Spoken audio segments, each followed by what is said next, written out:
mga banateros, breaking news. May isang pangyayari na pilit tinatabunan pero lumabas ang totoo sa tinatawag nilang mini trial. Nako po. VP Sara Duterte, wagi. Diyan sa hearing na yan, wagi si VP Sara Duterte. Habang si Madriaga, nako po, palpak ang mga drama. Pero ito ang mas matindi. Habang tumatakbo ang proseso, kitang-kita ng taong bayan, may ilan o karamihang mga mambabatas na para naging abogado na ni Madriaga. Obvious kayo. Bias, kampihan, o may tinatago. Dahil sa halip na hanapin ng katotohanan, na sinabi pa nga nila, you can test the credibility of the person, the source, the resource person, halatang pinupus ang side ni Madriaga. Kaya ang tanong ngayon, eto bang tinatawag nilang mini trial ay isang mini palabas lang? Nako. Bakit tila nababaligtad ang sitwasyon kahit malinaw na ang mga sagot? At dito papasok ang mas malaking revelasyon na posibleng maglantad kung sino talaga ang mga buwaka ng inang buhaya sa loob ng sistema. Panoorin mo to hanggang dulo dahil ang huling detalye posibleng mamumulat ang iyong mga mata dahil sa tindi. Nakapaw, ayan na. Eto, pag-usapan na ho natin. Kasi ngayong araw na ito, yung sinasabi nilang, yung excitement na binibuild nila na merong matinding pasabog daw si Madriaga. Para bagang granada. Di ba? Pag may pasabog kang granada, pag bato mo sumabog sa mukha mo. Ganun na nangyari. Na supposedly, sana'y ito'y makakatulong dun sa kanilang pautot na impeachment. Abay, lalo bumagsak, lumagpak yung mga pangyayari sa mini trial nila.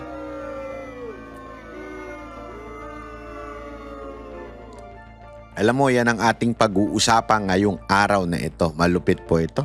Malupit po itong usapin na ito. Kaya kapit lang kayo sa inyong mga silya. Kapit lamang po kayo sa mga inodoro. Kasi malay ko kung tumatatsi kayo habang nanonood kayo. Kumapit lang kayo dyan sa inyong kusina. Yung iba nagluluto habang nanonood. Pwede bang paki-comment naman kung anong ginagawa ninyo habang pinapanood ninyo si Banat Bay? Yung ano lang yung rated GP lang, general patronage lang. Huwag kayong kung ano-anong i-comment dyan, ha? Yung ano lamang po, pang pamilya, ha? Pang pamilya lang. Ano po ang inyong ginagawa habang pinanonood? Kasi meron akong kaibigan. Binabati ko po siya at sa kanilang pamilya. Abay, habang sila nasa excursion, sila ho ay nag-swimming. Kesa sa radyong pinapatugtog, abay, yung ating video. Sabi ko nga, pambihira. Nakakahiya naman yan. Binabati ko yung mga nagsiswimming dyan. Hoy! Sa lahat ng mga nagsiswimming at hindi nakakakilala kay Banat Bay, habang naririnig nyo itong boses na ito, hoy! Mapapaginipan nyo na ako. Hindi, kasi maraming lumalapit sa atin, sinasabi nila, alam mo, Banat Bay, binging-bingin na kami kasi yung nanay namin habang pagising na pagising, yung bunganga mo ang naririnig. Dati, sermon ng aming mga ina ang naririnig. Ngayon, yung bunganga mo na ang naririnig namin. Pagpasensya nyo naman. Huwag kayo mag-alala, ha? Itong boses na ito, maririnig nyo ito hanggang pagtulog nyo. Babangunguting kayo. Ito nga, pag-usapan na ho natin dahil matindi ang pasabog daw ni Madriaga pero sumabog sa mukha niya. Ito kasi alam mo, sabi nga nila, magsabi ka ng katotohanan. Alam mo, ito, ladies and gentlemen, na people in the house, always remember this. Magsabi kayo ng katotohanan at siguradong kayo'y mananalo at magwawagi. Pag kayo nagsinungaling, maaaring magwagi kayo sa kasalukuyan, sa iyong pananaw, sa pananaw ng ilan, pero darating din ang punto na mabubuking ka at mapapahiya ka at masisira ang iyong credibility. Tandaan nyo ho yan. Kaya nga, lagi ho nyong pangahawakan ng katotohanan lamang. Oh. 'Di ba? Wag na wag kayo mag-iimbento ng kasinungalingan. So, ibig bang sabihin nito, Banat Bay, you possess the truth?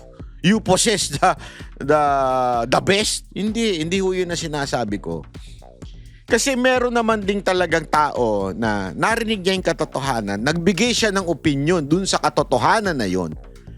Ngunit, sablay yung kanyang opinion. That I can forgive. Di ba? Pero yung alam mong kasinungalingan, yet pinupush mo pa siya sa tao, yet pinapakalat mo pa siya, yet sinishare mo pa siya, pero alam mo ng kasinungalingan, yan, sasabog sa mukha mo yan in the future. Lagi ho nating tatandaan. Kasi there is the truth that you cannot bend. There is the opinion around the truth that can be mistaken o pwedeng mali yung iyong opinion o yung konklusyon mo. But still, nandun ka sa katotohanan.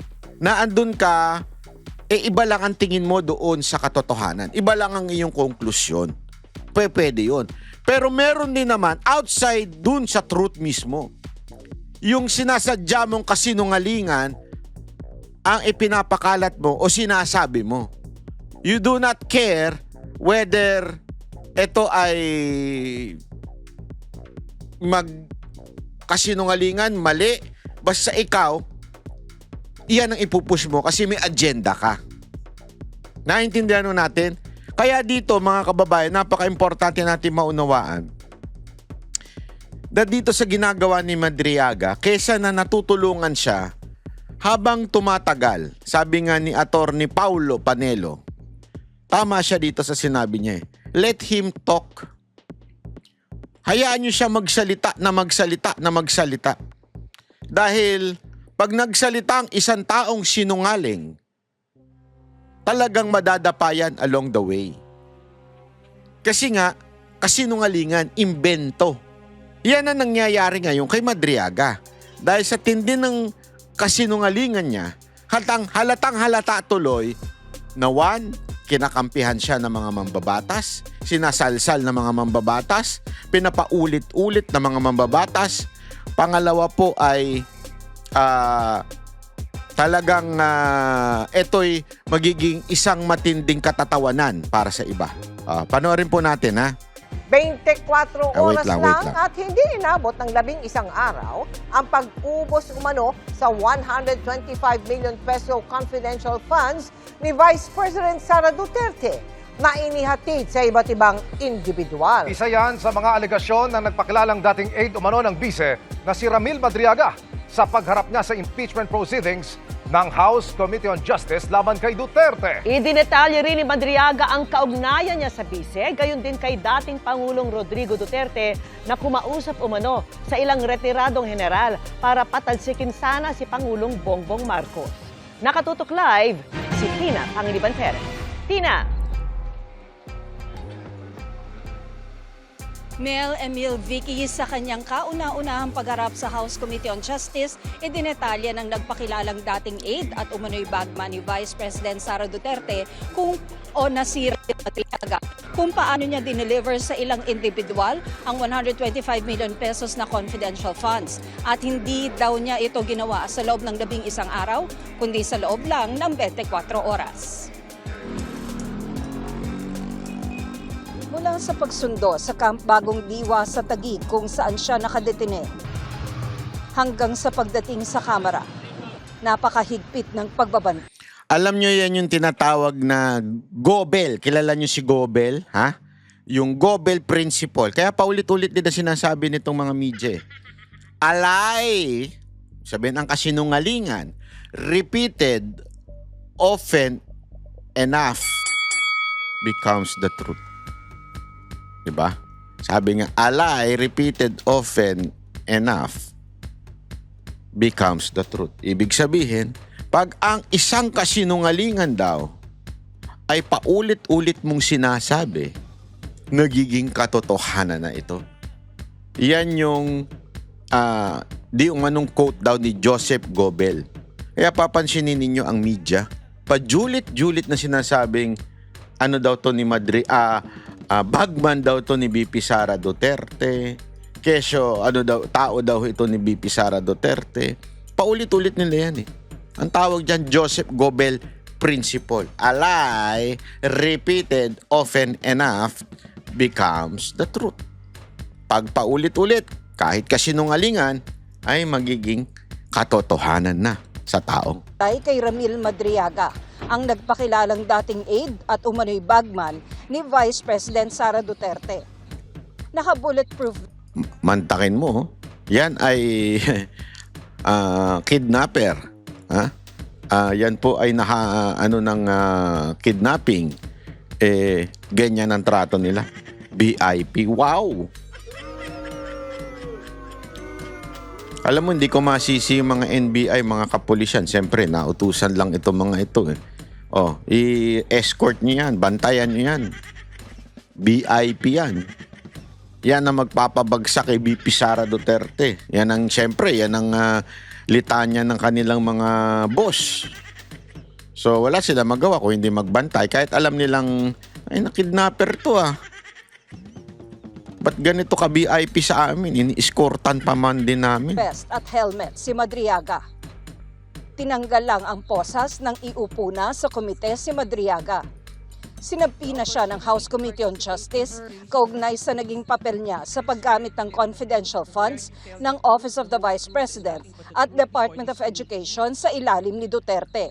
Pinabasa kay Madriaga ang kanyang supplemental affidavit kung saan inilatag niya ang kanyang kaugnayan kay dating Pangulong Rodrigo Duterte at sa anak nitong si Vice President Duterte noong panahong mayor pa lang ito ng Davao.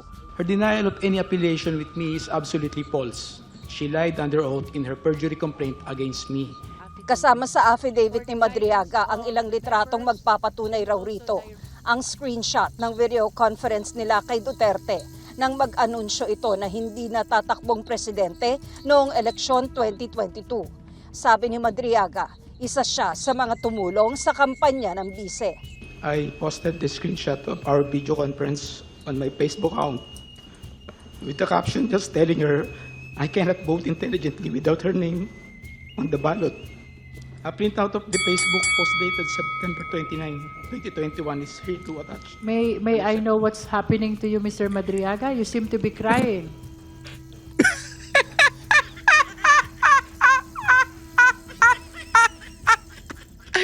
Anak ka ng wewe. Dahil kulang yung pag-iyak niya, kailangang gatungan nung may utang kay BP Sara Duterte. Umiiyak ka ba? Umiiyak ka? Bakit? Kawawa ka naman, umiiyak ka. Dahil nagsasabi ka ng katotohanan, umiiyak ka. Ang inang... Sorry naman. Talaga nga naman, kasi hindi kumpleto yung kwento. Kulang yung iyak niya. Pigil yung iyak niya eh. Siyempre, yun yung script. Kailangan umiyak siya. Di ba? Kailangan na umiyak ka. So, kulang. So, sabi, kailangan ng tulungan to. Umiiyak ka?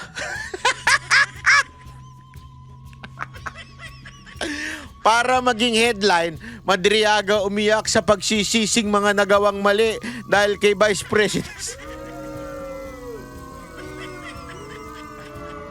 Ang inang niyang kagaguhan, alatang-alata kayo? Are you crying? Are you I crying? just remember one moment. Are you crying? Are you crying? You are nearly crying.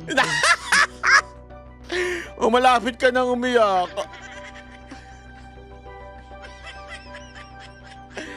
Ay, nako, ewan ko sa inyo. Nakakatawa talaga kayo. Ay, nako. Malungkot lang po. Malungkot Nang lang manalo- daw, hindi siya umiiyak. Tang inang yan. Sorry. Sorry nakakatawa kasi talaga eh. Grabe. Sabi ko nga nung pinapanood ko to, ano ba yan? Talaga namang sablay naman sobra yung nila. Yung kanilang script. Parang tanga lang. Parang tanga lang talaga. Vice Presidente, nagpatuloy raw sa pagtulong kay Duterte si Madriaga. Idinetalya niya rito ang pag-deliver niya ng mga pera sa iba't ibang individual sa utos-an niya ni VP Duterte. In the morning of December 20, 2022, Sarah called me and she said, Sir Ram, please coordinate with Colonel Nolasco. Meron tayong deliver sa San Pablo, Laguna, sa Night Street, at sa Ombudsman. 4 large dark bags were unloaded from the vehicles. 3 large dark bags and 1 lighter colored and relatively smaller bag. Colonel Nolasco told me that each bag contained around 30 million pesos to 35 million pesos. Nabanggit din ni Madriaga si PRRD, ang initials ng dating Pangulo na si President Rodrigo Roa Duterte. Previously and upon direct instruction sa PRRD, Sarah, I've also delivered money to Ombudsman Samuel Martires or Tony Ryan, which I usually place inside an open trunk of a designated car. Sabi ni Madriaga, confidential funds daw ang mga ito. A few years later, I read from several media reports that the 125 million pesos OBP confidential funds in 2022 were reportedly utilized in just 11 days. This is wrong because I personally disposed the money in less than 24 hours. Yan. Ginamit din daw siya Para masapawan yung flood control project na mali-malitang binigay sa mga congressman na nakaupo dyan. Ang bago nilang pautot ngayon ay hindi lang daw 11 days, isang araw lang daw. Kasi nga 'di ba kung mapapansin ninyo, merong mga nagsasabi na masyado kayong concern sa confidential fund ni VP Sara Duterte na naghahalagang 125 million. Samantalang hindi kayo concerned doon sa mga mali-malitang binitbit ng isang araw sa mga congressman. So para daigin nila yon, ang ginawa nila, gawin na lang natin 1 day. Yung 11 days na propaganda natin. Ang ina niya, no, bobo talaga.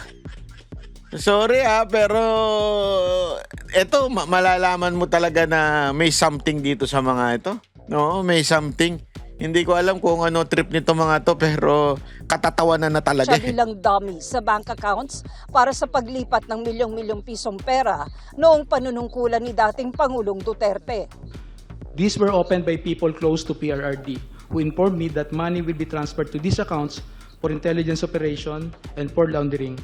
I was later instructed to sign an entire checkbook where the amounts and pays are left blank. I agreed to do this because at the time I had complete trust in PRD and his close associates. Alam daw ito ng dating Pangulo at may mga pagkakataong inutusan pa siya nito. I distinctly remember that PRD directed me on 3 separate occasions to pick up 100 million from a bank inside the mall in Lubao, Pampanga, which were all delivered to Malacanang. May pagkakataong humingi pa raw si Digong ng tulong kay Madriaga tungkol sa problema umano ni Attorney Mans Carpio, ang asawa ng bise, kaugnay ng Bureau of Customs o BOC. After 2 days, I went to the BOC to meet the female lawyer to discuss the release of construction equipment. This time, I learned that the construction equipment was actually magnetic lifters. The same were confiscated because it contained a large amount of shabu. However, the female lawyer informed me that it was difficult to release the same because it was a hot item. Later, I learned that the content of the magnetic lifters is at least 500 kilograms of shabu worth 4.3 billion pesos were mysteriously missing. Ikunento rin ni Madriaga na matapos manalong bise ni Duterte, kasama raw siya ng kausapin ng dating Pangulo ang ilang retired general ng Armed Forces of the Philippines para sa Grabe kwento pagpapatalsik niya, kay no? Pangulong Marcos pagsapit ng 2025. The general objective was to ensure that PBBM will only serve less than 4 years of his term as president, so that Sara, upon assumption to the presidency, will still be eligible for the presidency in 2028. In the event that BBM will not voluntarily step down or hand over the presidency to Sara, extraordinary measures of overthrowing BBM will be considered, which include assassination. Sa affidavit ni Madriaga, lumalabas na naputol ang kanilang relasyon ni VP Duterte nang hindi siya nito tulungan sa kasong land grabbing na inilapit kay Madriaga ng ilang magsasaka sa Bataan. Pero may punto raw na binisita siya sa kulungan ng bise. Sometime Ayan na. in October 2025, after I got arrested for alleged kidnapping, I was surprised to see Sara through the metal railings of the passageway. She smiled and waved at me. Jail Warden Sabiniano handed me a phone. When I said hello, I recognized the voice of Sara and she asked me about my well-being and conditions inside the detention facility. She was also apologetic for failing to do something or assist in my ongoing criminal case.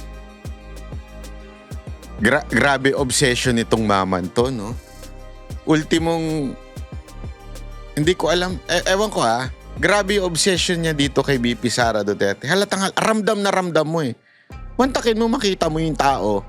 2020, ano daw yun? 2025? Makikita mo yung tao. Si BP Sara pupuntahan ka? Dadalawin ka? Eh alam na nga nila na ikaw ay kalaban, ikaw ay tumitistigo laban sa kanya. Tapos dadalawin ka pa niya. Tapos yung may hawak yung mismong establishment o yung kulungan na kung saan ka nakakulong, eh mga taga-gobyerno, nakalaban ni BP Sara Duterte, tapos dadalawin ka pa. Ina naman. Ano ba namang kwento yan?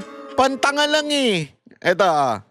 When I said hello, I Na naputol ang kanilang relasyon ni VP Duterte nang hindi siya nito tulungan sa kasong land grabbing na inilapit kay Madriaga ng ilang magsasaka sa Bataan. Pero may punto raw na binisita siya sa kulungan ng bise.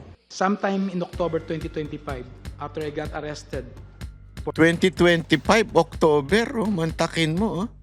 Di ba? Mantakin mo ba? Tapos dadalawin ka? Anak ka ng wedding. Ang for labo alleged talaga. kidnapping. I was surprised to see Sara through the metal railings of the passageway. She smiled and waved at me. Jail Warden Sabiniano handed me a phone. When I said hello, I recognized the voice of Sara and she asked me about my well-being and conditions inside the detention facility. She was also apologetic for failing to do something or assist in my ongoing criminal case. Nako naman. Imbitado rin sa hearing si Vice President Ang lupit mo talaga. Iba ka. Tingnan mo ito, ha. Sara Duterte. Katunayan, inilatag pa ang kanyang nameplate at ilang beses din siyang tinawag sa hearing kanina. Pero hindi po dumalo ang bise. Nandito naman yung kanyang abogadong si Attorney Michael Powa. Pero nilinaw ni Powa na nandito siya hindi bilang bahagi ng defense team ni Vice President Duterte, kundi sa bisa ng subpoena na ipinalabas ng House Committee on Justice sa kanya bilang dating opisyal ng DepEd. Vicky? Maraming salamat sa iyo, Tina Panganiban Perez. Kita mo, diyan pala makikita mo na kaagad na na merong discrepancy, 'di ba? Bakit kanyo inimbitahan yung POA, yung si Attorney POA, pero hindi naman siya tinanong? Wala naman. Kung hindi ang focus talaga ngayon, si Madriaga lang. Anong kwenta 'yun? 'Di ba? Para bang naglolokohan? Naku po. Anyway, eto pa, panoorin natin para maintindihan ninyo kung gaano katanga yung mga nangyayari dito. Kasi kung mapapansin ninyo, napakaraming maraming katanungan na tila nagpapakita na kung ilalabas mo yung propaganda o yung script ni Madriaga, ikaw ay papayagan. Pero kung hindi mo ilalabas yung script ni Madriaga, ikaw ay tatablahin. Ibig sabihin, hindi ka pagsasalitain. Oh, di ba? Ito, halimbawa ito. Dali lang ha, pakinggan natin ito. Sometime in Yan. November 2021, PRD mentioned to me that Ferdinand Bongbong Marcos Jr. will run for the president while Sara will Sorry, hindi pala. Hindi yan, ito. Wait lang ha.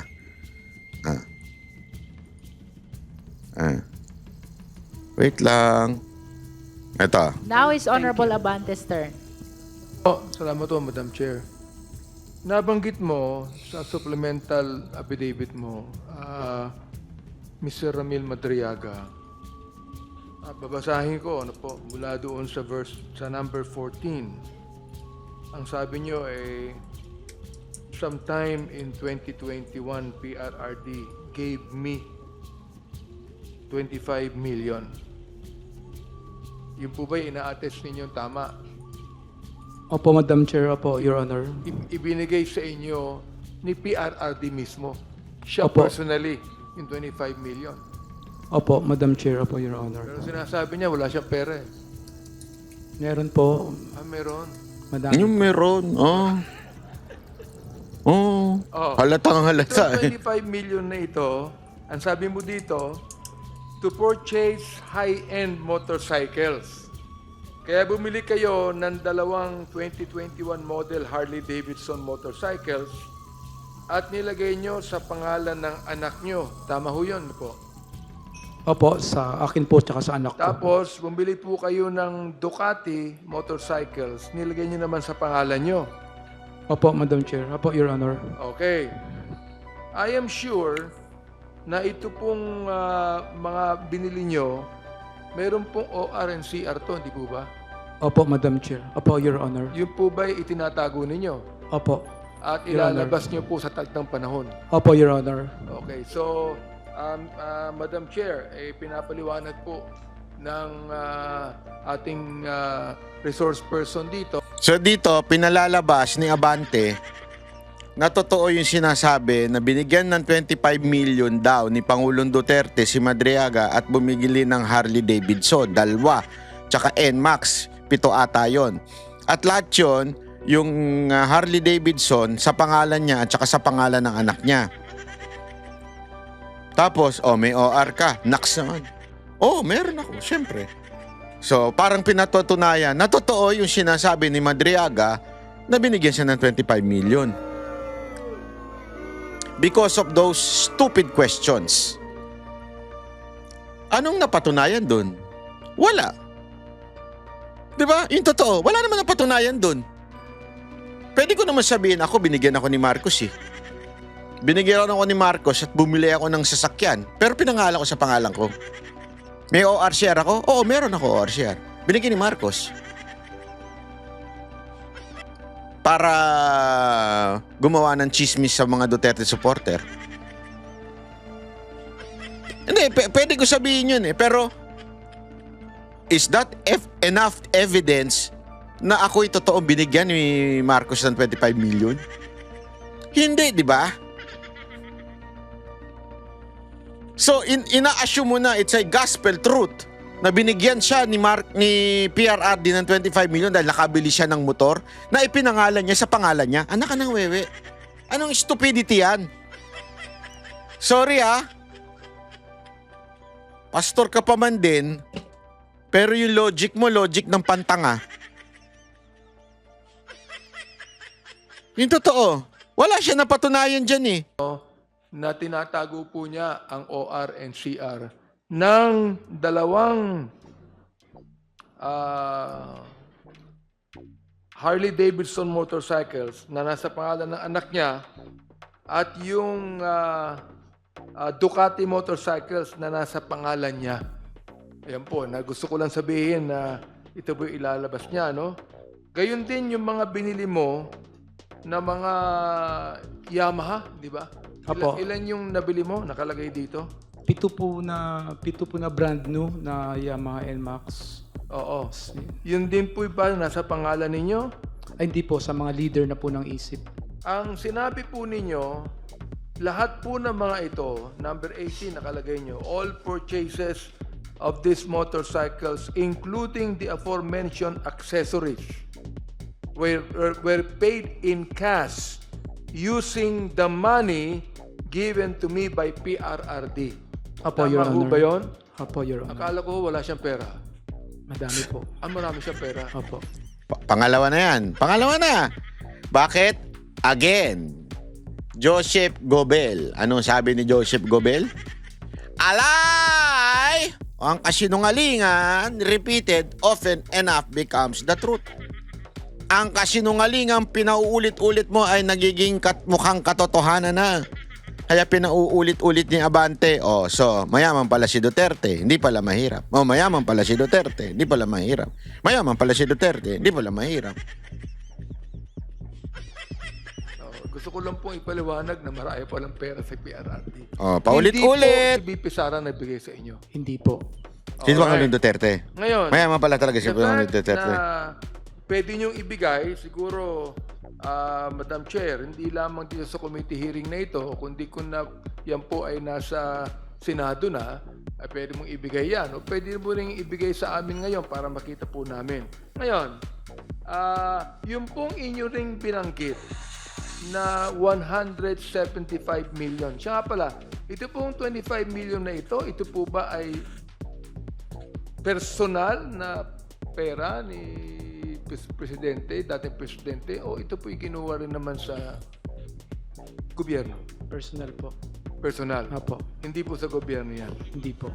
Okay. Honorable Abante, the last question is a probing question already. Be- So may I solicit a motion to strike out from the record the last question and the last answer of Madriaga Tulad po ng as to the nature of the money that was handed to him. tulad po ng sinabi ni Congressman Rufus, I submit to the Yes, wisdom may I of- solicit a motion? So moved, Madam Chair. There is a motion to strike out from the record the last question on the nature of the money that was handed to Ramil Madriaga. Is there a second? Same has been seconded. Any objection? Hearing none, the motion is approved. Please Okay. strike out from the record. Pwede ko bang ituloy po? Madam Yes, Chair? you may proceed, Honorable Abante. O, yung pong Wag mo na ituloy, wala kang 175 kwenta. million na ibinigay ni Lin Wei Xiong. Siya po ba ay gusto ko lang malaman, Madam Chair, baka probing na naman to. Diba? Ito That's pong why si- please be very careful. si Make Lin- sure that your Gusto ko lang question po- is already in the... Naks naman yung chairman, kunwari, paano pa siya? Kunwari lang, neutral pa siya. affidavit. Pwede ba tanungin dito kung si Lin Wei Xiong ay isang Chinese president? I think that will be a probing question also because that is outside the context of the affidavit of the resource person. Alright. 100 million po ay galing kay Maestrado Lim.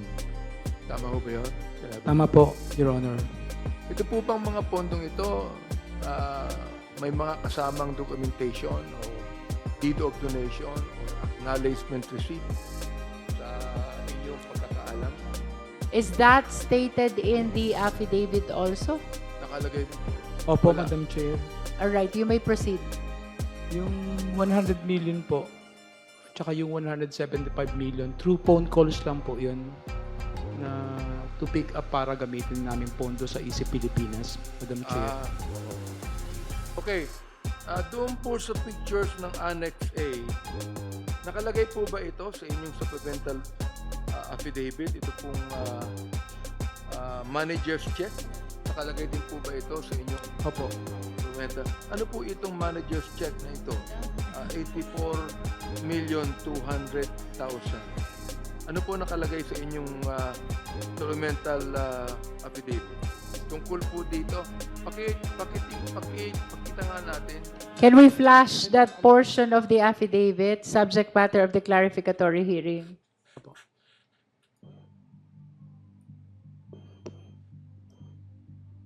Hindi po na ipakita ito eh. Ang isa napansin ko pa dyan, kanya-kanya silang assignment eh. Itong congressman na ito, assignment niya kay PRRD. Itong assignment nitong isa, yung goal niya ay yung kay BP Sara Duterte. May kanya-kanya silang assignment sa script eh. Halatang halata eh. Ito ba kasama din yung 4.8 million na manager's check? Kasama rin to sa inyong supplemental affidavit? Opo, kasama po. Kasama rin po. Medyo mapagitan natin. The allegation on the 4.8 million in the affidavit.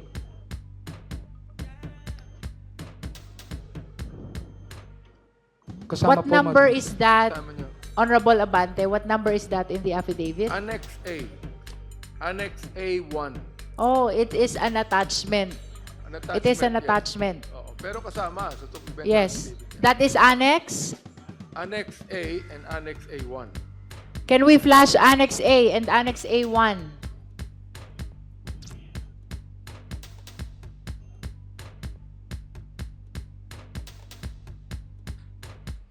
We are reminding the justice members that our clarificatory questions are limited. Eto pa ha. Ito naman yung komento ni Panelo. Bago na ituloy, napakaganda kasi ng komento ni Panelo dito patungkol dito sa nangyayaring hearing na ito eh. Panoorin natin ito ha. At bigyan natin ng reaksyon dahil napakaganda po ng mga niyang binitawan po ni Panelo dito. The House Ayan. Justice Committee will Okay. resume today Saan na the yun? impeachment proceedings against Vice President Sara Duterte. Good morning. I'm Attorney Karen Jimeno, and this is At the Forefront.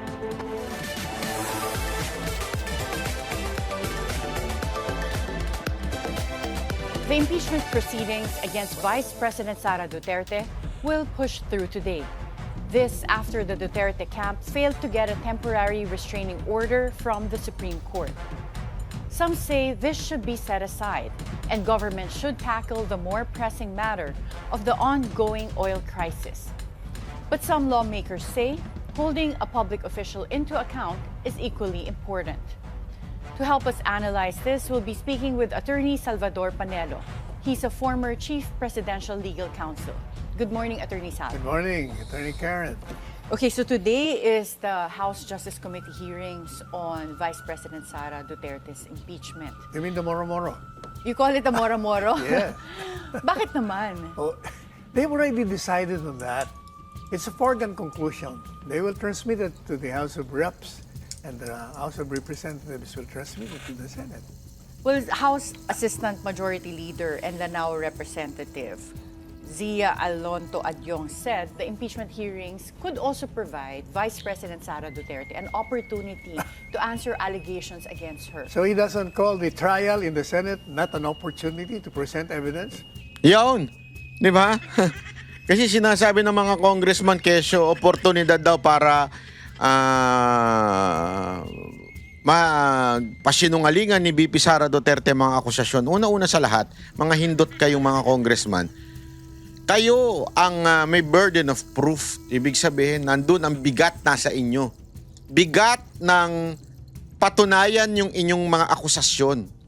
Wala po sa depensa. Wala po yan kay VP Sara Duterte na patunayan na sinungaling kayo. Wala yon sa kanya. Nasa sa inyo yan. May katotohanan ba sinasabi ninyo? Nasa sa inyo yan. Kayo dapat ang magpatunay. So para sabihin mo na, para mabigyan siya ng chance magpaliwanag, mga hindot, hindi niya kailangan. Kayo ang magpaliwanag. Patunayan ninyo na totoo yan sinasabi ninyo.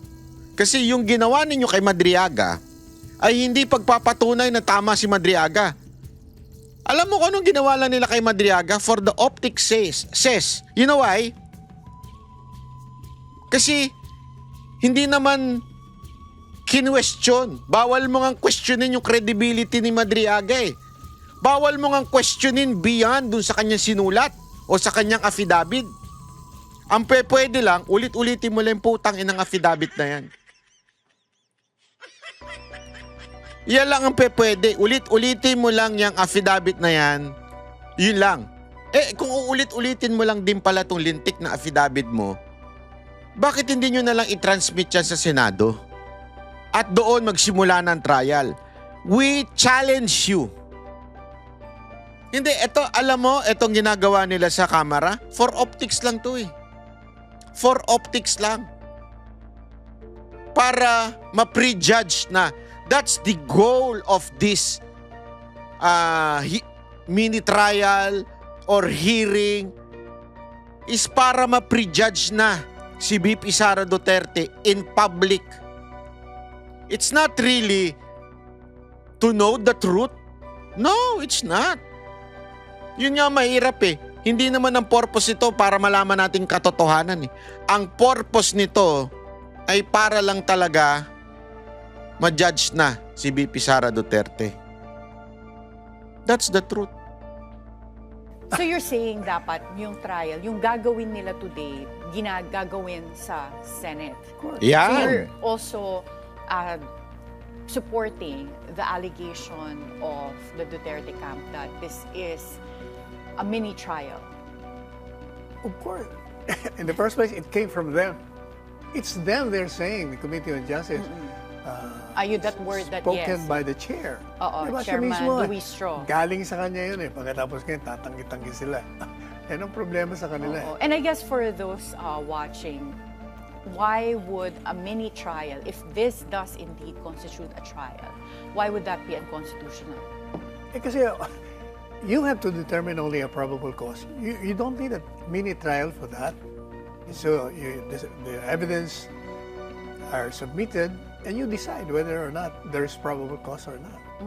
Pero hindi ba nalilito na rin ang Congress as to what they should be doing considering the decision of the Supreme Court when before they didn't conduct these proceedings, the Supreme Court held the impeachment to be unconstitutional and they laid out what would be the requirements for due process. I don't think nalilito sila o tuliro sila. I think they want to use that as a forum, a platform for free publicity. They want to project themselves. Alam na naman nila yun eh. Pati tayo loko ninyo eh. Pero kung magkakaroon din naman ng trial sa Senate, bakit hindi na lang nila ipadala sa Senate itong impeachment? Exactly. Yun nga ang palagi kong sinasabi sa aking programa eh. Padala nyo na yan, magkaalaman na. Yun. Yun eh. Akala ko ba gusto niya ng blood bank at siya nag-file ng certiorari. Kasi nga, kayo nang gugulo eh. Kaganda-ganda na, alam niyo na naman na makakapasa yan. Ba't di niyo pa ituloy? Para matapos na yan. But, alam mo, eleksyon eh, 2 years from now, kailangan nila yung platform. Kailangan nilang gamitin ang platform para siraan si Inday Sara, i-bully na naman yung mga resource persons dyan. Alam mo na, yung style nilang bulok. And you don't think that's going to backfire? I mean, do they have enough votes in Senate right now to just outright impeach Vice President Sara? I've been saying that Committee on Justice will file that, transmit it to the plenary, and the plenary will vote. Not the 215 votes that they had before, but definitely papasa. But pagdating sa Senate, wala. Absuelto yun. Kaya palagay mo, dito na lang ginagawa yung trial sa Congress, sa House of the Representatives. Correct. The Vice President's husband, Attorney Meneses Carpio, has filed a petition before the Quezon City RTC seeking to prevent the BIR from submitting their tax records to the House Committee on Justice. Do you think he will get a favorable ruling? Kasama kasi ito dun sa mga nasubpina. That depends sa court. Pero in the first place, dapat di sila nag-i-issue ng subpoena. They're fishing for evidence. Wala silang ebidensya siguro. Kaya Yan, ang totoo. kung kinukuha nila yung salin, kung ano-ano pinagkukuha nila. Oo nga. But di ba ang rule dapat, or at least my understanding is, at the House Justice Committee level, when you say finding of sufficiency of form and substance, that would mean you go, but it's within what was filed in the complaint, including what the attachments were. Pero hindi sila yung nagpapasabina dapat. Correct. Tsaka isa pa, sabi nila, di ba sabi ng Supreme Court, bigyan kayo ng due process. Ba't kayo nagre-reklamo? Bigyan kayo ng due process. Therefore, getting due process means give them a chance to present evidence for themselves or defend themselves. But if they do not want, they waive it. But that's still due process. The opportunity should be given to any respondent. Yan ang sinasabi ng due process. But in this case, since the Quezon City RTC was sought to provide a remedy in terms of preventing the House Justice Committee from obtaining the tax records of Attorney Mans Carpio, do you think based on legal merits that he would prevail or he should prevail? Well, if I were a judge, I would deny it. Deny Deny the request for a subpoena. Of the House Justice Committee. So you think there are legal grounds to prevent the House Justice Committee from Yes, kasi nga, hindi obtaining these naman, that's records? not the forum for that. Dapat noong pa nila, meron lang silang ebidensya. Hindi ngayon lang sila kumukuha. Kasi nga, they want to use that platform for themselves and against Inday Sara. Pero kung ganun, hindi ba pwedeng gawin niya ng complainants to find these records as well and present it as evidence here in the House Justice Committee or eventually at the Senate? Exactly, dapat nga yun na pre-set na nila yun. Kasi nga wala silang may present. Kaya pinapokus sila kay Madriaga. Tama yung sinasabi ng anak ko si Atty. Paulo. Naku, tuwan-tuwa kami, ipipresent niya yan. Masisira kayo lahat yan. Kasi nga, all the allegations of Madriaga have been rebutted, disputed by documentary evidence, by testimonial evidence. Bagsak talaga sila dyan.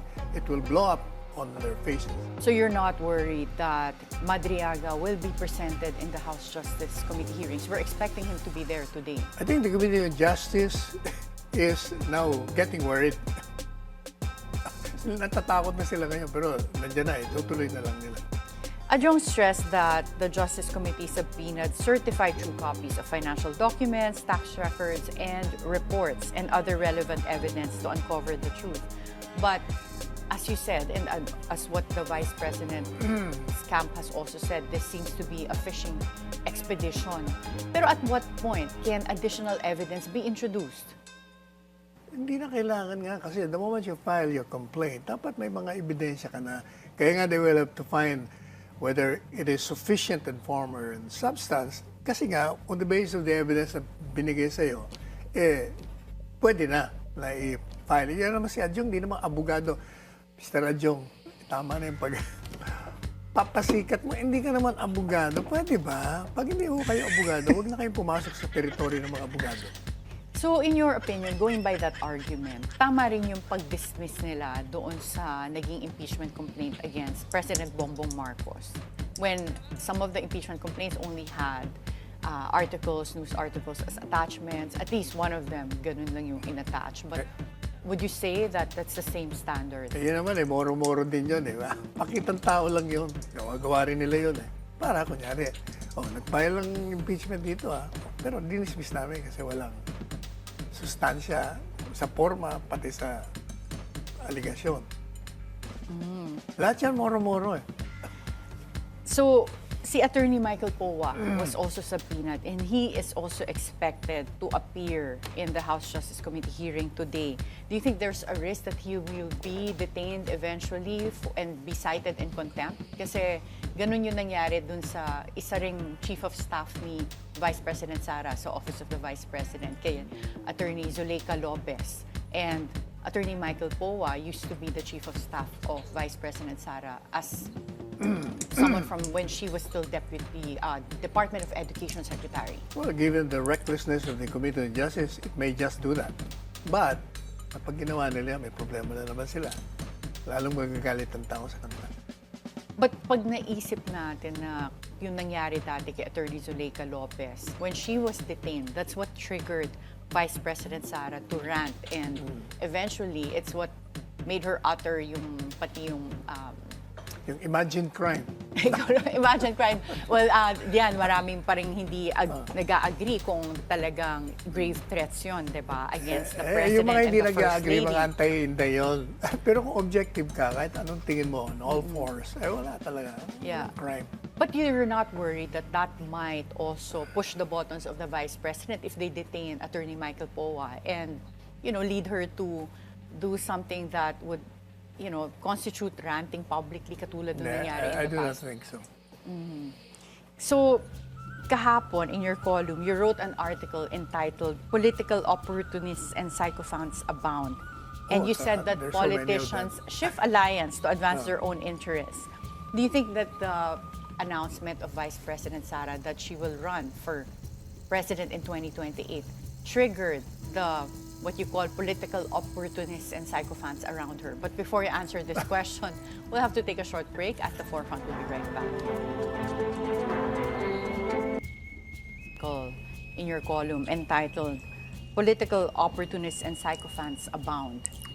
And meron ka mga blind item dito, but we can kind of tell who they are. But do you think the political opportunists that you're referring to that surround Vice President Sara now were triggered by her announcement that she will run for president in 2028? I wouldn't say trigger, I would say hasten.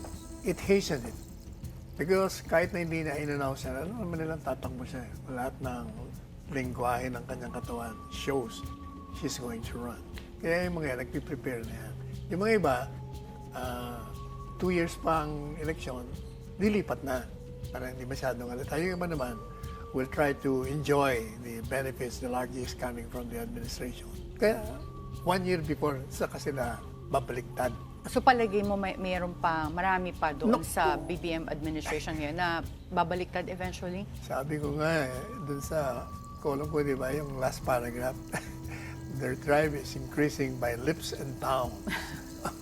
But kahit na blind item po yung style ng article mo, we can guess who you are referring to based on the descriptions. We have Senator Amy Marcos, former Executive Secretary Vic Rodriguez, former Justice Velasco and his son, former Congressman Lord Velasco, Attorney Harry Roque.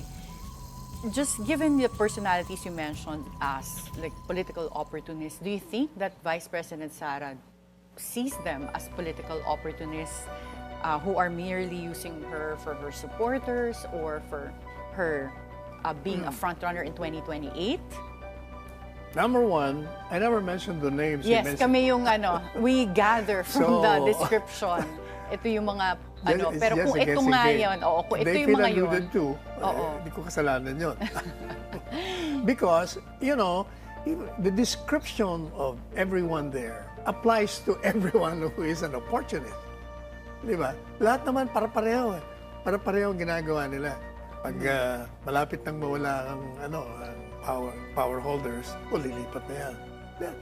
Meanwhile, nag-i-enjoy sila sa panahon na nandiyan pa. Kaya applicable lahat yan. Oo, pero for Kaya Vice President Sara, it could refer to anyone, not necessarily those persons you well, mentioned. I encourage people Grabe lalim ng yan ang gusto ko dito kay Panelo eh. Kaya ito, honestly, gustong-gusto ko tong to. Ito, may pagkamasungit daw ito eh. No, hindi katulad daw ng anak niya na mas friendly. Although, ang gusto ko sa kanya, kasi sa kanya, hindi siya yung politiko. Ito yung tipo ng tao na tatak Duterte rin. Pag sa tingin niya, political, parang opportunist, ibig sabihin mga oportunista, talagang inaano niya.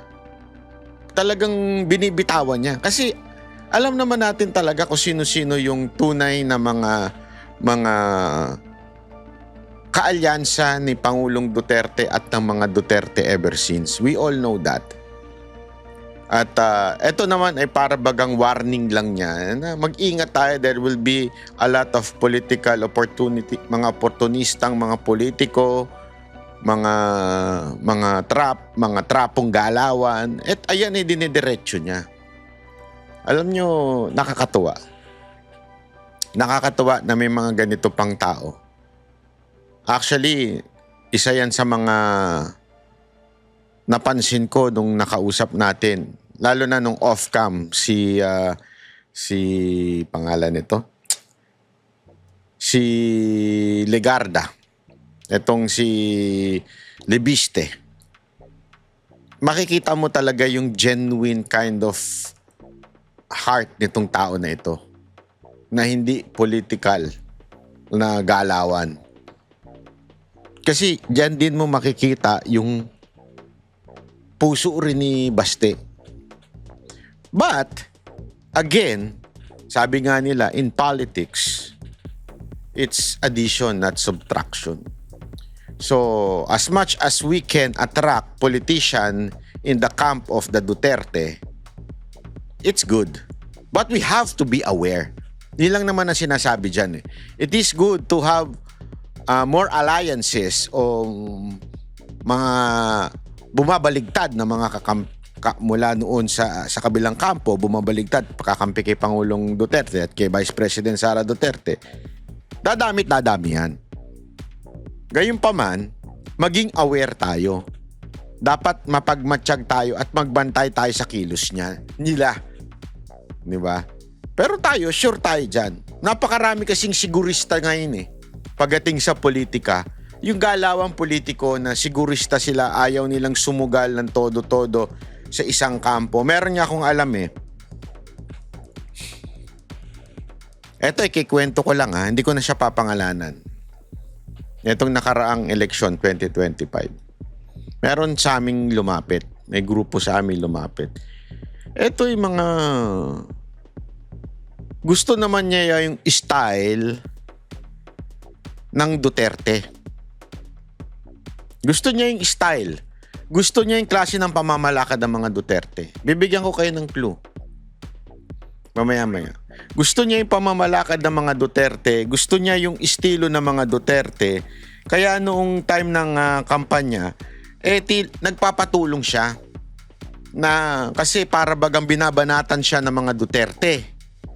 'Di ba? Para naghingi siya na bakit nagtatanong lang bakit ba siya binabanatan ng mga Duterte supporter. Tapos eventually nagpapatulo. Kaya lang habang binabatikos during the kampanya ito, ewan ko na bahagang buntot, tapang-tapangan na bahagang buntot at umiwas kay Vice President. At naglaho parang bula na lumalayo siya sa mga Duterte. Kahit sa amin, na kaibigan niya, lumayo siya sa amin. Pinush niya yung sarili niyang quote-unquote campaign strategy. Ayun, olat. Hindi ko na lang sasabihin kung sino to. Senatorial candidate ito. Ngayon, nakikita ko, naririnig ko, napapanood ko, bumabatikos na kay Marcos. Noong una, nabahagang buntot niya dahil ayaw niya mailagay siya sa mga kampo ng mga Duterte. Ngayon, nabahag na buntot. Kaya ngayon pala, bumabatikos na siya kasi alam niyang yun ang direksyon ng tao. Alam niyang yun ang direksyon ng tao at tila lumilinya na kay Vice President Sara Duterte. Although, again, as I've said, politics is addition. Okay lang natanggapin yan sa grupo ng mga Duterte. Addition yan. Pero gayon pa man, bantayan natin. Yun lang ang sinasabi dito. Bantayan To natin. read it and let's see kung pareho yung kanilang guesses in Kasi terms yung of mga what we gather. iba rin ang sinasabi. Ayun sa hula nila kung sino. But do you think si Vice President Sara has the political intuition and insight to see them as opportunists based on your description of yung ugali ng mga opportunista and how will she protect herself from people like this? Let us just say she's an intelligent person. So she knows who and how do they do it. Alam niya yun? So, Marunong din. I believe, ako naniniwala din ako. Iba kasi iba yung pinapakita niya sa tao. I mean, yung halimbawa, yung kanyang, syempre, hindi naman niya pwedeng tanggihan itong particular na tao na politiko lumalapit sa kanya. Tinatanggap niya yan. I mean, sabi ko nga sa'yo, politics is addition. It's part. Di ba? Okay lang yan. Pero kasi nung nakausap namin siya na yung off-cam, alam niya kung sino talaga ang tunay niyang kaalyado.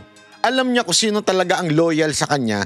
Alam niya kung sino yung sumasakay lang sa kanya. Alam niya. Matalino si VP Sara Duterte. Of course, in camera, medyo syempre, parang civil siya sa mga bumabaligtad na mga politiko at pumupunta sa kanya. Which is dapat, tama naman yun. Kasi nga, politika is They addition. can play the field, she can. and out of curiosity, what's your take on former President Gloria Macapagal Arroyo? I know, wala naman siya sa mga description na sinulat mo, but is she an opportunist or No. do you see her as a loyal friend to the Vice President? Ayan, Oh. matino yan si Presidente Arroyo. Sincere. So sincere ang kanilang Sincere friendship. yan. Pag sinabi niyang hindi siya interesado as speaker, totoo yan. Katunayan, I don't think siya magiging speaker. Most likely si Ronnie. So pero meron kang nakikitang potential change na naman Marami sa ako speakership. nakausap na kongresista. Mukhang si Ronnie ang ipapalit na lang. Yung NUP. Kasi ang dami na nang pumunta sa NUP. So yung yung pinag-uusapan na attempted coup sa Congress to change the speakership to former President GMA, hindi totoo? Sa tingin ko, kasi doon sa mga nakausap kong kongresista, they said they have the numbers. To change the speaker. Nag-aantay lang sila. Yung tamang panahon. Ombudsman Boying Remulla recently said that they will file plunder charges against former Speaker Martin Romualdez, who is the President's cousin. Palagay niyo ba mangyayari ito? In my show, sabi ko, dalawa lang yan. Either nilalaglag niya na si Martin or nagmumuro-muro na naman kayo, you're going to file a weak case para ma-dismiss. Pero non-bailable ang Kahit pa. plunder. Pag non-bailable, file ka ng petition for bail. Mahina ang ebidensya, di grant. So, papasok sa exception where Mumuro lahat bail yan. can be granted. It's all for show. What would be the effect on President Bongbong Marcos if he fails to jail the big fish involved in the flood control scandal? Edi lalong his rating will plummet more. Plummeting down, lalong babagsak. Pag-usapan naman natin yung recent developments Akala with... ko yung health niya. Oo nga, ano ba yun? Fake news. Alam mo, no amount of jumping jacks or pretending that you're healthy will escape the perception. Kasi nakikita siya eh. Di ba, one time kasi nakasabay ko siya sa isang wake. I was shocked when I saw him. Medyo naawa ako kasi halos di siya makalakad. Nalalayan siya. Tapos bumagsak ang mukha niya, bumagsak ang katawan niya eh. Sabi ko, may sakit ito. Whatever, kung ano man sakit. Kaya Baka dapat, naman sa stress. ang problema kasi, ang Malacanang, hindi sila transparent. Kaya ang daming chismis, ang daming spekulasyon, kasi they created the problem themselves. Dapat kasi nagpapalabas na sila ng medical bulletin. Wala namang masama doon na sabihin nila. In fact, between us, I prayed for his health. Kasi presidente siya eh. Whether siya hindi ako hanga sa kanyang pamamahala, tao pa rin yan, mamamayang Pilipino. Saka presidente siya. He's the leader of our country. Yeah. O kaya pagdasal natin. So, ngayon naman merong development with Davao City Mayor Sebastian Baste Duterte being officially appointed as the president of the Partido Demokratikong Pilipino or PDP Laban. One, how will this affect VP Sara's presidential bid? And is this an indication na yung sinabi ni ACT Teachers Representative Antonio Tino that Baste Duterte seems to be the plan B if Vice President Sara Duterte is impeached? He's the plan B to run for president in 2028. Wala. Hallucinating lang yan si Tino. Wala silang alam dyan. Saka, yung pagiging presidente niya, matagal na yan eh. He already assumed the presidency of the PDP Laban. Noong pa kasi nag-resign na yan si Senator Robin, ayaw niya na eh. Kaya pumasok na nga siya. Parang pinormalize lang nila yun. So hindi to indication ng other Hindi. plans? Wala yan. Palagay mo hindi siya... Saka alam mo, alam po ninyo, yung mga ganyang politika, depende yan sa sitwasyon eh. Kung anong mangyayari, hindi pa natin 2 years pa, mahaba pa eh. So if anything happens, ang daming senaryo po pwede mangyari. So ang tao ang magsasalita kung sino ang kukunin nilang presidente at vice presidente. You don't think it's a remote possibility na maaaring si Mayor Baste Duterte ang pumalit kung sakaling maging disqualified si Vice President Sara? What did you say? Possibility? Yes. If you speak of possibilities, then sky's the limit. Kung probabilities, yun, medyo hindi natin alam. Oo. And after assuming the leadership of PDP, nagkaroon ng Rage Coalition, which includes Partido Reforma, Reform PH, and during this coalition, the other personalities present were, apart from Mayor Baste Duterte, Senators Christopher Bongo, Senator Robin Padilla, and Congressman Paulo. Gagong grab yun, no? So, is this an indication that the May tumawag Nag-order ako ng isang pagkain, sabi nung restaurant, wala na daw sila, canceling ko daw. Gago kayo wala ba't yun ayaw nyong tanggalin dyan? Wala na pala kayo niyan di tanggalin nyo na. Ako pa yung pagkakancelin nyo, mga animal kayo. Utang ina, pangalanan ko yung restaurant na yun gusto nyo? Wag na. Umorder kasi ako Tapos paka-cancel sa akin? Kagaguhan nyo yan dapat tinatanggal ninyo Pag alam nyong wala na Init ang ulo mo, banat ba yan? Sorry naman. Coalition will continue to grow kasi meron na tayong Partido Reforma and Reform PH. Alam po nyo sa akin yung mga coalition na yan.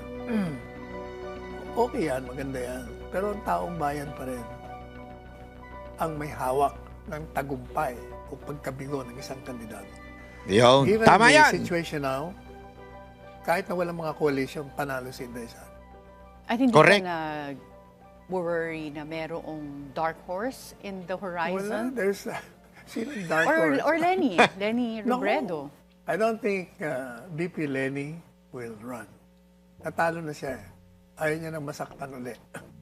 Tsaka nga, alam niya naman ang sitwasyon You mean, what's the situation? The situation is talagang si Inday Sara ang destined to be president.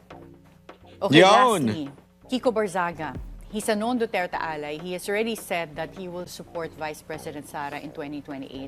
Just yesterday, a court issued a warrant of arrest against him for 8 counts of cyber libel, and he surrendered to the Cavite police.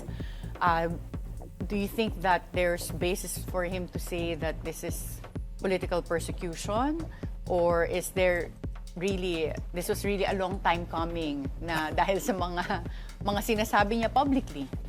Well, ang tingin ko kasi Kiko nagpapakilala.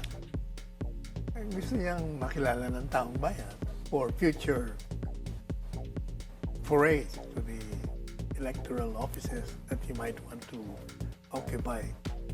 Pero dahil bata pa, saka hindi rin siya lawyer, so meron siya mga utterances na baka you're crossing the line. Hindi calculated Oo. or ano. Kaya hindi yan- nandimanda siya. Oo. But sa tingin ko, dahil bata pa siya, gusto niya yun. Lalo siya makikilala. And lastly, because we're out of time, so very quickly lang, si Kiko Barzaga, his father endorsed Vice President Lenny Robredo then. Noon to- yun. Oo. Si Kiko, do you think he's a political opportunist? Based on how you classify people dun sa column mo yesterday, political opportunist or sincere supporter of Vice Yes, President I Sara? said, he's young and he wants to project himself. That's opportunism for himself to be known. Not necessarily the opportunism I have in mind using other people to enjoy the benefits of being with them as friends or alliance or allies. So in short, hindi siya yung katulad ng mga minention mo sa column mo na tumatalon-talon sa mga administration Hindi. to reap the Tingin ko. benefits of funds. Bata pa yan, ang alam ko. Pasaway na ron siya sabi ng kanyang mga kamag-anak Pero nakakatawa naman siya. Okay, thank you so much, Attorney Sal, and Yo, no, maraming salamat, Attorney Sal Panelo, dahil isa kang matinding haligi ng politika. Alam mo, ito yung mga dapat pinakikinggan din yung political analyst. Huwag kayo nagpapakinig sa mga ewan ko, mga galing-galingan na political analyst na feeling abogado kahit hindi naman. Ang dami dyan sa mga pinklawan, feeling mga abogado. May abogado nga sila, bayot naman. Ay hindi mo rin talaga maaasahan, di ba?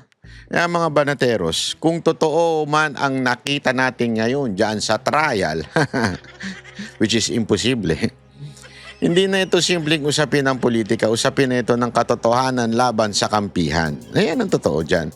Kung mga mambabatas na halatang biased, kung may mga proseso na parang niluluto, para bagang sa basketball, lutong Macau. Hindi ba panahon na para magtanong ang taong bayan? Kayo, ano sa tingin ninyo? Panalo ba talaga ang hustisya o panalo lang ang impluensya upang pagtakpan ang mali-maletang na-deliver sa kanila.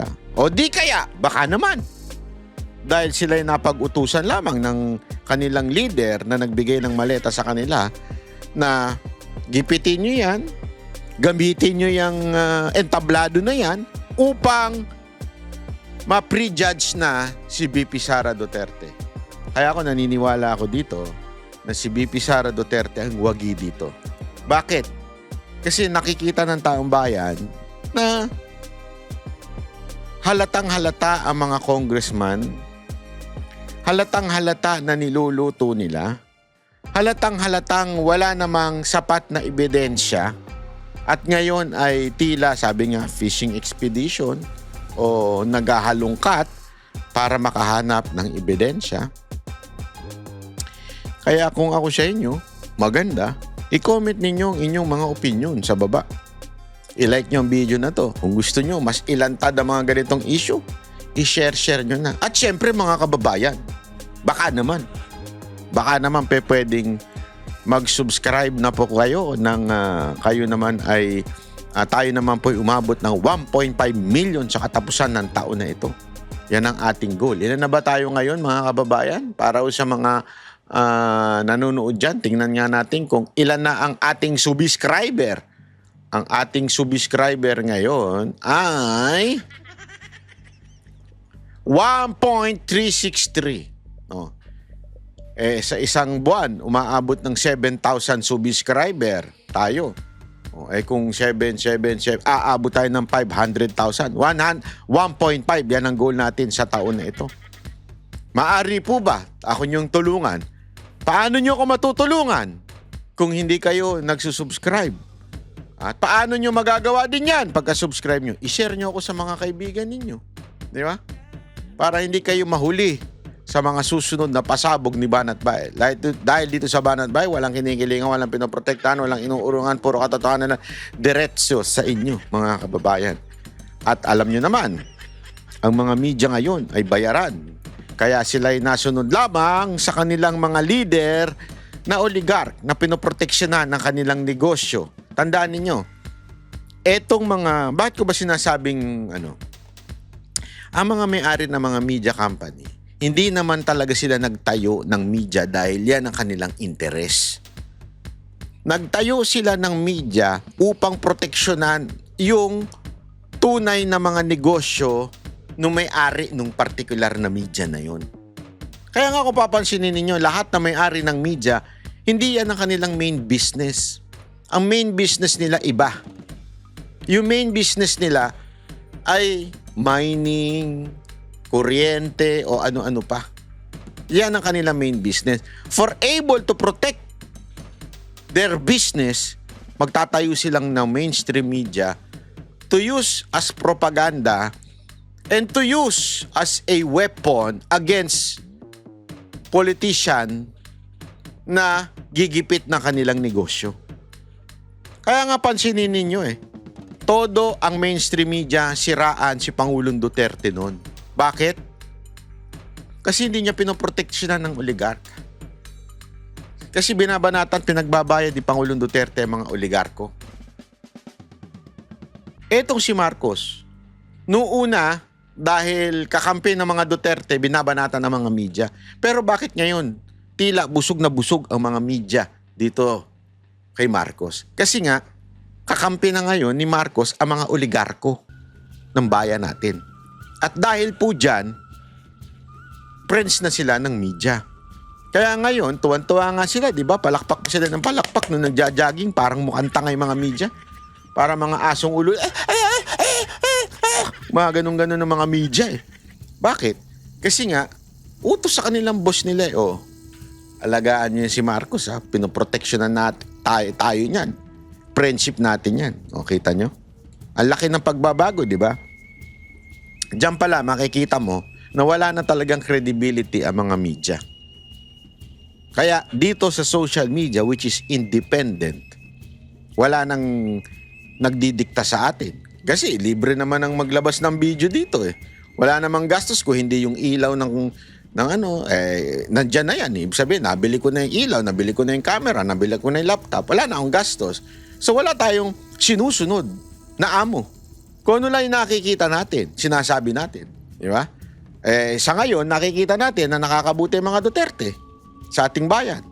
Kitang-kita naman natin. Yeah? Hindi lang mula kay Pangulong Duterte, maging sa mga anak niya, kitang-kita nyo naman kung anong klaseng mga anak niyang meron siya na nakakabuti sa ating bayan at para talaga sa mamamayang Pilipino. Pero sabi ko nga sa inyo, if one day, aalis sila sa mandato na tulungan ng bawat Pilipino, abay, babanatan din natin sila. Nagkataon lamang talaga na sila ngayon ang para sa taong bayan. Kasi tayo, taong bayan tayo eh. Wala akong pakialam kung sino mga politiko, kung sino mga nandyan. Kung ngayon kaalyado mo itong politiko na ito dahil okay siya, tinutulungan niya taong bayan, dyan tayo. Pero pag yung politiko na yan ay kinawawa na ang taong bayan, aba, papalaga na natin yan. Kaya nga, kung mapapansin ninyo, maraming mga kulay dito ng politika na minsan pinupuri natin, minsan binabanatan natin. It doesn't matter to us. Sabi nga, pag tama, palakpakan, pag mali, banatan. Yan si Banat Bay. Yan ang kaya kong ipagmalaki sa inyo dahil wala po akong pakialam sa mga politiko. Yan ang maaasahan ninyo. Dahil hindi po sila nagbabayad ng aking kinakain. Kayo na nanunood, diyan ko kinukuha ang aking pangkain. Kayo na siyang nagsusubscribe, nagpapamember, o yung membership fee, kasi may bayad po yun. Kayo po ang tunay na nagpapakain sa akin. Kaya hindi ko kailangan sumipsip sa mga politiko. Hindi katulad ng mga BBM vlogger. Kasi wala naman silang wala naman po silang viewers, wala silang kita. Kaya ang kita lang nila galing sa confidential funds ng Office of the President. Kaya malaking tulong po ang inyong pag-subscribe, malaki pong tulong ang inyong magpa-member at malaki pong tulong ang inyong pag-share ng channel na ito at mga videos ko. Maraming salamat po!